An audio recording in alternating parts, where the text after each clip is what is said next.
युग रोते हुए खुद से कहता है, यामिनी तुम आ गई। मुझे पूरा यकीन था यामिनी कि तुम जरूर आओगी। युग वहीं पर खड़े होकर रोने लग जाता है। ग्रेवयार्ड कोठी के बाहर जो लड़की बेहोश पड़ी हुई थी, उसके शरीर की बनावट देखकर युग को लगने लग गया था कि वही उसकी यामिनी है। युग यामिनी यामिनी बड़बड़ाता हुआ उस लड़की की तरफ भागने लग जाता है। जिंदगी जीने की उम्मीद जो युग ने छोड़ दी थी, यामिनी की तरह दिखने वाली लड़की को देखकर उसमें जीने की उम्मीद वापस से जाग गई थी। उसे लगने लग गया था कि उसकी यामिनी उसके लिए मौत से भी लड़कर वापस आ गई थी। युग अपने शरीर की पूरी फुर्ती के साथ उस लड़की की तरफ भागने लग जाता है। उस लड़की के पास जाते हुए युग ने अपने मन में हजारों सपने सजा लिए थे।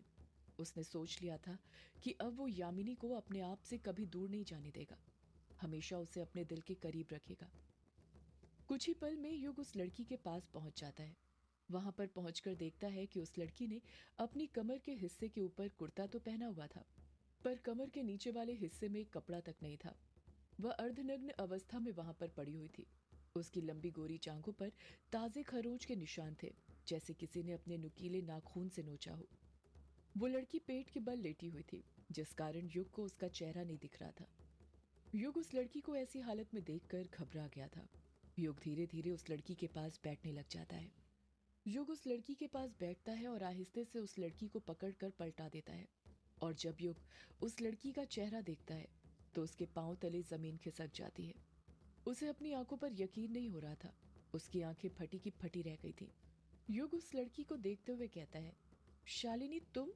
ग्रेवयार्ड कोठी की दहलीज के पास जो लड़की बेहोश पड़ी हुई थी, वो और कोई नहीं बल्कि शालिनी थी। वही शालिनी जिससे युग कॉलेज में प्यार किया करता था। वही शालिनी जो युग को छोड़कर कुछ साल पहले जा चुकी थी, जिसके वापस आने की उम्मीद युग ने छोड़ दी थी। अब वो शालिनी वापस आ गई थी।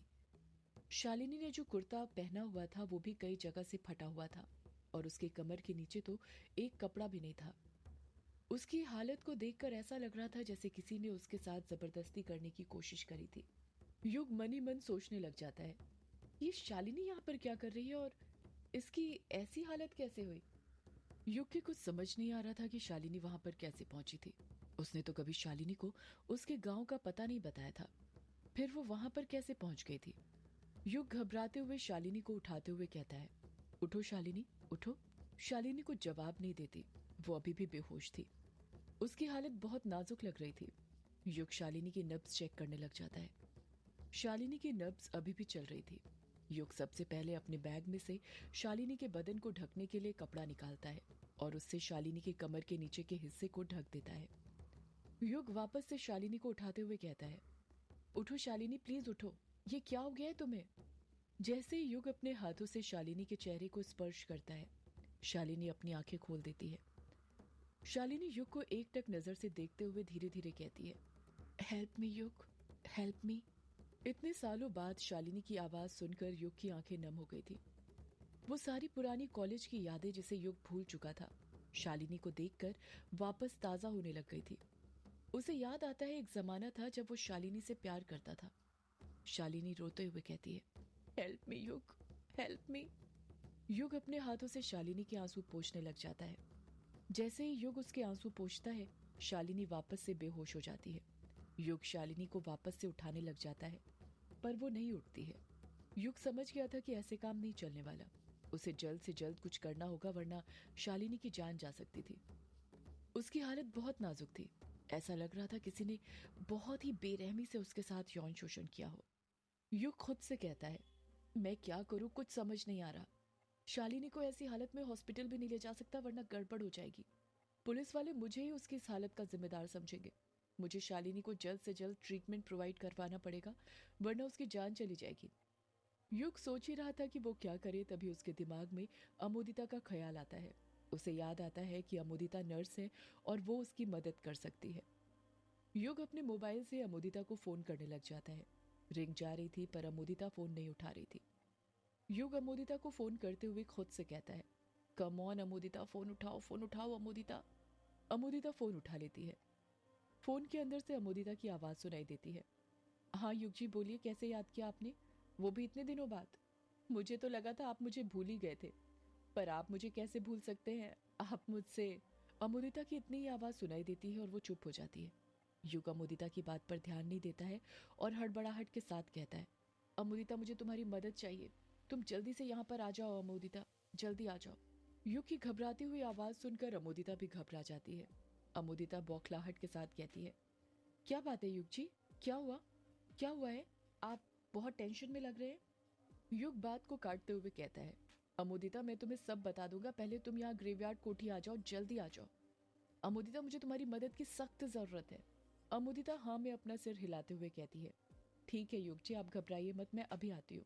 युग फोन कट कर देता है। युग के फोन कट करते ही अमुदिता मन ही मन सोचने लग जाती है, आखिर इतनी रात को युग जी मुझे क्यों बुला रहे हैं? कहीं युग जी मुझे वो करने को तो नहीं बुला रहे?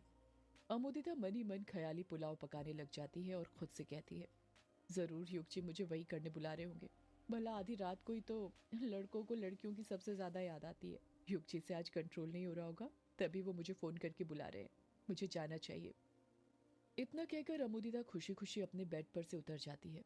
अभी वो अपने कमरे से बाहर ही निकली थी कि तभी उसे रजनी का ख्याल आता है और वो मन ही मन सोचती है, एक काम करती हूँ, माँ को बताकर जाती हूँ वरना वो नाराज होगी। कहेगी ना तू सब काम अपनी ही मर्जी से कर लिया कर, मुझसे कुछ पूछा ही मत कर। इतना सोचकर अमोदिता रजनी के कमरे की तरफ अपने कदम बढ़ाने लग जाती है। हवेली की लाइटें बंद थी, इसलिए अमोदिता को ज्यादा कुछ दिखाई नहीं दे रहा था। हवेली के अंदर खामोशी छाई हुई थी।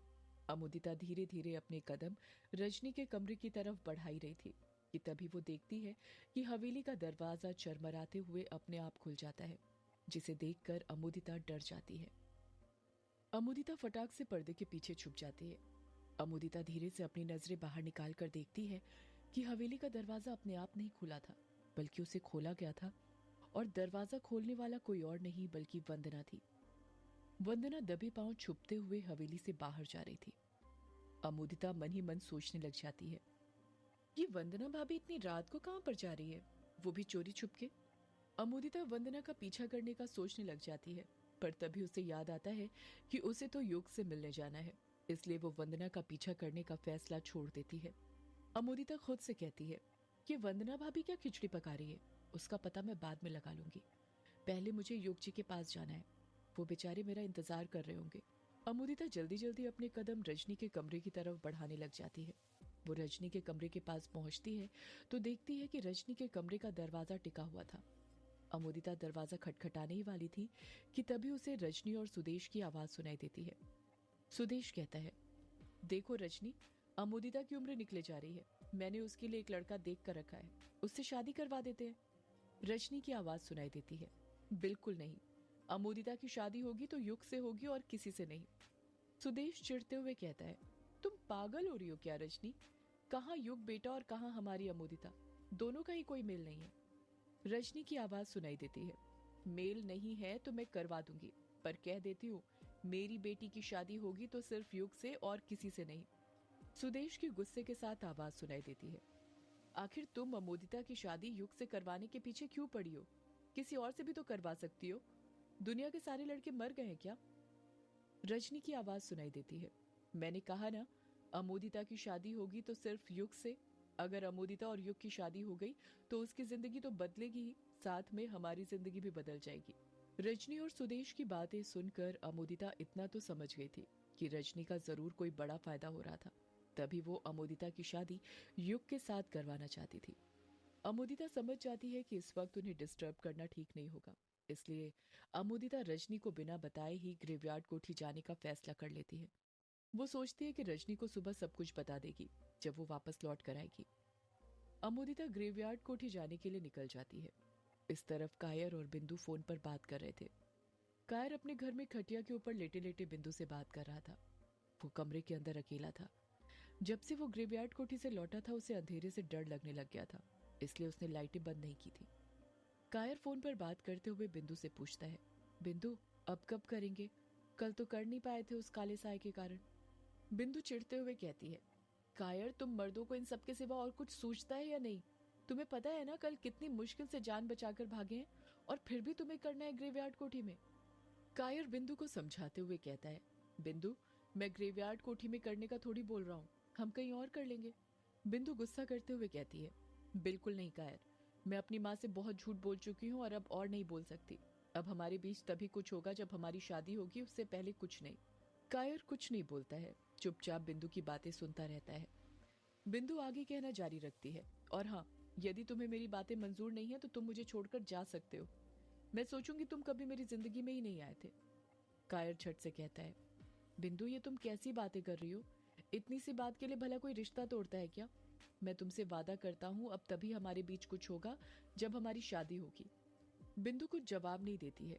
कायर को लगने लग जाता है कि बिंदु अभी भी उससे नाराज है, इसलिए वो बिंदु को मनाते हुए कहता है, क्या हुआ बिंदु, तुम चुप क्यों हो? मैंने उसके लिए बोला इसलिए अभी भी नाराज हो क्या? बिंदु फिर भी कुछ जवाब नहीं देती है। कायर कहना जारी रखता है, हेलो बिंदु, हेलो, तुम सुन रही हो ना? मैं कुछ बोल रहा हूँ। बिंदु की आवाज सुनाई देती है। हाँ कायर, सुन रही हूँ। कायर पूछता है, अगर सुन रही थी तो चुप क्यों हो गई थी बिंदु?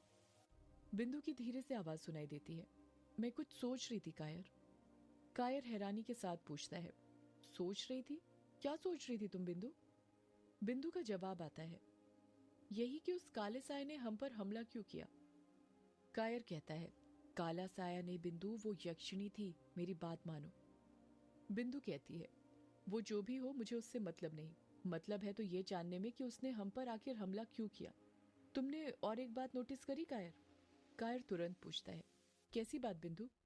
बिंदु जवाब देती है, यही कि उस साय ने हम पर तभी हमला किया जब हम दोनों ग्रेवयार्ड कोठी में अकेले थे।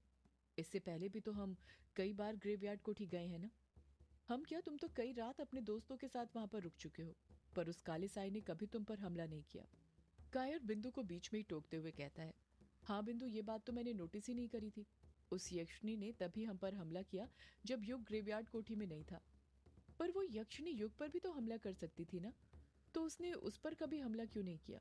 वो तो इतने महीनों से अकेले ग्रेवयार्ड कोठी में रह रहा है, हम पर ही उसने कभी हमला क्यों किया? बिंदु अपना दिमाग दौड़ाते हुए जवाब देती है, कायर तुम्हें पता है मुझे क्या लगता है? कायर फुसफुसाते हुए पूछता है, क्या लगता है? बिंदु भी फुसफुसाते हुए जवाब देती है, मुझे तो लगता है ये युग, ग्रेवयार्ड कोठी और ये यक्षिणी, इन तीनों का आपस में जरूर कुछ संबंध है। तभी तो उस यक्षिणी ने आज तक युग पर हमला नहीं किया। कायर बिंदु की बातें गौर से सुनते हुए पूछता है, क्या संबंध हो सकता है बिंदु युग, यक्षिणी और ग्रेवयार्ड कोठी का? सदियों से है पुरानी ये है